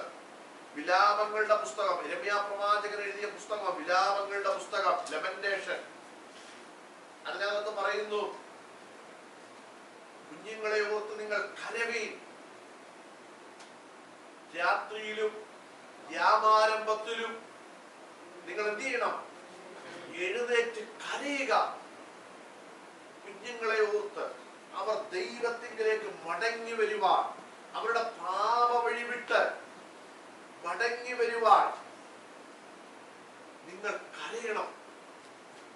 നോക്കിയേ, വചനമെല്ലാം പറയുന്നത് നിങ്ങളുടെ ഭൗതിക വിഷയത്തിന് വേണ്ടി കരയുന്നതിനേക്കാൾ അപ്പുറത്ത് പാപത്തെ ഓർത്ത് കരയാൻ. ദൈവമക്കളെ, ഇത് പലർക്കും ഇഷ്ടപ്പെടാത്ത കാര്യമാണ് ഈ പ്രസംഗങ്ങൾ. ഞാൻ പറയട്ടെ, നിങ്ങളുടെ പാപത്തെ ഓർത്ത് കരയാൻ പറ്റുന്നുണ്ടോ? കർത്താവേ, എന്റെ പാപം, എന്റെ അശുദ്ധി എന്നിൽ നിന്ന് മാറണം.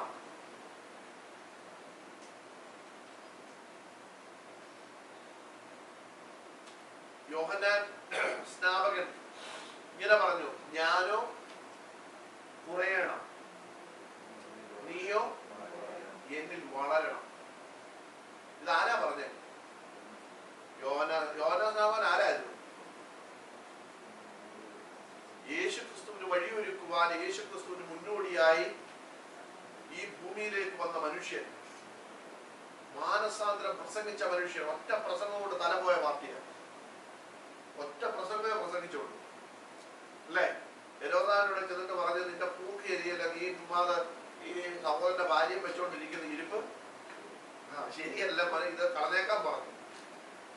ഹെരോദാവ് വരണ്ടുപോയി. ഹെരോദാവ് അനങ്ങിയില്ല. ശ്രദ്ധിച്ചോ? നമുക്കറിയാം, പൗലോസ് ഒരു പ്രസംഗം പ്രസംഗിച്ചു. ആരെ വിളിച്ചിട്ടാ? ഫെലിക്സ് എന്ന് പറയുന്ന ദേശാധിപതിയായ വ്യക്തിയെ, അന്നത്തെ ഭരണാധികാരിയെ വിളിച്ചിരുത്തി ഒരു പ്രസംഗം പ്രസംഗിച്ചു. എനിക്ക് തോന്നുന്നു 24-ാം അധ്യായത്തിൽ, അപ്പോസ്തലപ്രവൃത്തി 24-ാം അധ്യായത്തിലാണ് തോന്നുന്നു.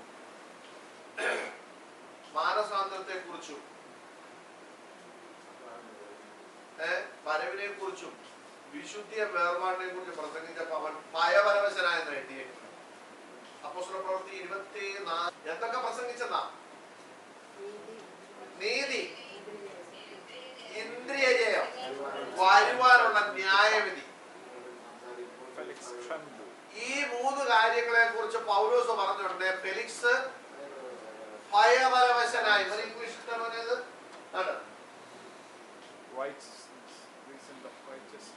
temperance and judgment. Felix trembled and answered, Go thy way. Felix trembled.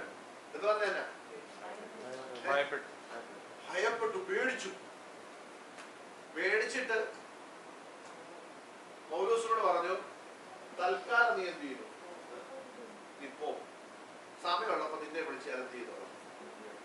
പുള്ളി വിചാരിച്ചത് പൗലോസ് ഇങ്ങോട്ട് വന്നിട്ട്, ഫെലിക്സ്, ദൈവം നിന്നെ അനുഗ്രഹിക്കാൻ പോവുകയാണ്, നിന്റെ ഇപ്പോഴത്തെ സ്ഥാനം മാറി അതിന് മുകളിലുള്ള ഒരു സ്ഥാനത്തേക്ക് ദൈവം നിന്നെ എന്ത് ചെയ്യാൻ പോവാ?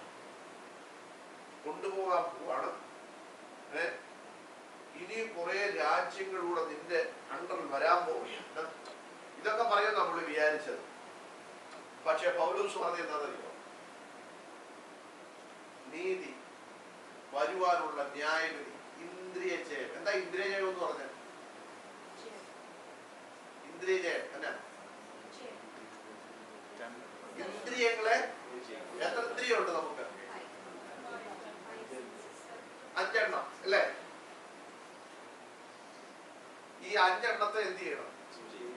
അതാ ഇന്ദ്രിയ ജയം.